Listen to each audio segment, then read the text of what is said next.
Madam Toastmaster and fellow Toastmasters, good evening. Good evening. Today I come to you to talk about a topic that I believe a lot of people shy away from, that F-E-A-R, fear.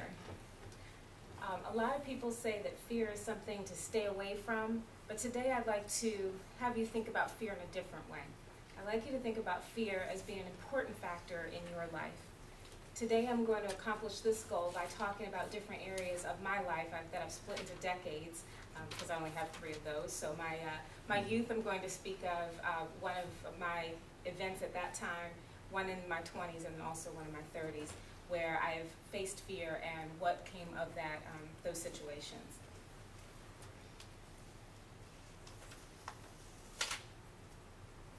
When I was a young girl, I had a couple of fears, and at that time, they were silly. And of course, looking back, you can say that once you conquer things. My first fear was the fear of swallowing pills. I had an issue with swallowing, taking medication. And so my brother was able to, quickly just, gunk, and he could get it down and no problem. Whereas for me, I always had to have them crushed up and snuck in some food or poured into a drink that I could then swallow. So one of my fears was that I was going to choke. So that seems like a pretty good fear. No one wants to die from that, right? So it took a while for me to get used to having that feeling of the pill going down. It sounds a little silly now, but now I have no problems and I can take all kinds of vitamins. So that was a minor thing. Another thing that I had when I was a young child was a fear of swimming. And this is going to come up in all 3 decades of my life. But when I was younger, one of my issues with fear with swimming was fear of drowning. And a lot of it was due to the fact that I was blind as a bat.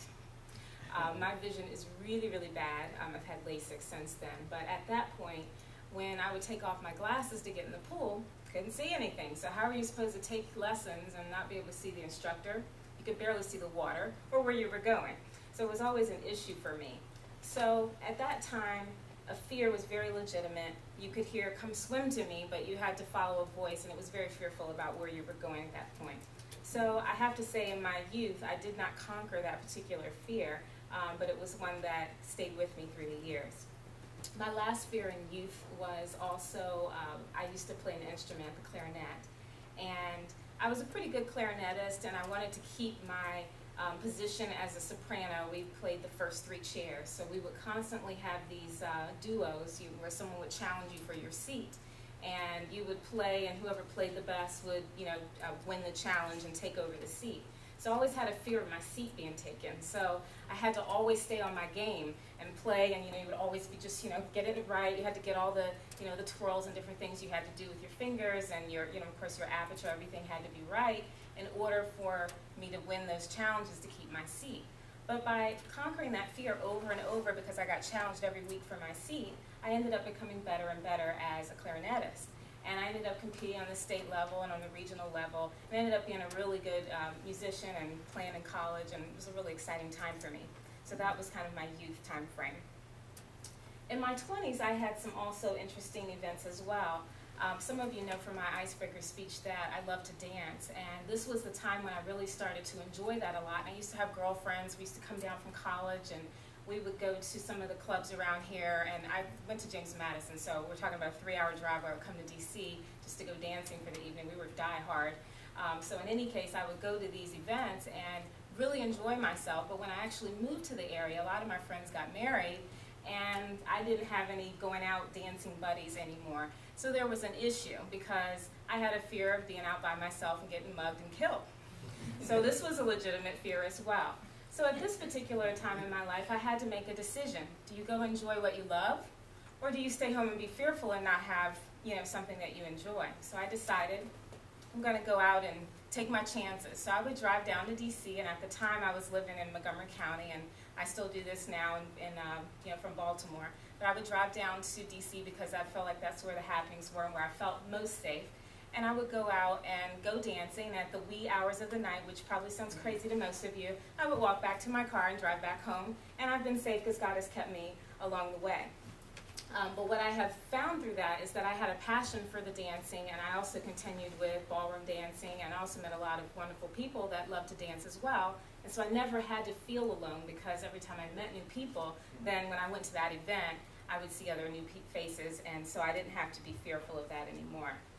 The second event in my 20s was an event that was actually more sad. My grandfather passed of cancer in '01, and my family is about 3 hours away. And so one of the issues for me was being there at the right time. And I had a fear that I was not going to be able to be there when it really counted to be helpful to my family. So one of the things that I did do is I prayed that God would help me to know when the right time was, because all the times I would get phone calls from my mother and from my grandmother, and everybody just sounded like any minute could be that minute. And it was hard because I was 3 hours away and I just couldn't be there at any time and take off the time from work that those situations demanded. So what I prayed was that God would let me know when the best time was to be there and how to be there. And God woke me up one morning and he said, you know, call your grandmother.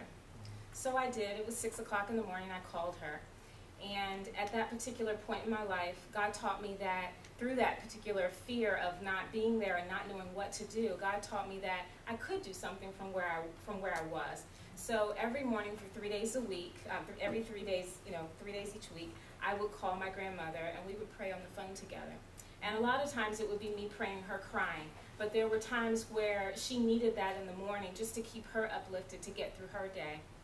And I had a situation a few weeks later that I went to work, had my, what would have been a regular day, and I just had this nagging feeling that I wasn't supposed to be there. So I told my boss that I think I need to leave, and I got in my car. I didn't go home and pack anything. I went straight home. My grandfather died the next day, but I was able to be there through the experiences that were needed at that time when he was in hospice care. And my last experience is actually in my time now, where I just want to show a couple of pictures. One was this summer. I went skydiving. So I faced a fear in skydiving gear. And this was a really awesome experience where I planned something out to basically face fear in my life. And for me, this taught me that there were so many other things that I could do. And this was an exhilarating experience, and now it's giving me the feeling that I can do almost anything. So I would recommend anybody to do that. And this is a ballroom dancing class. This is called Lisa's Dash. I made up, but I went ballroom dancing and actually competed. And I got first place in a few different dances. So this is something I'm very proud of as well.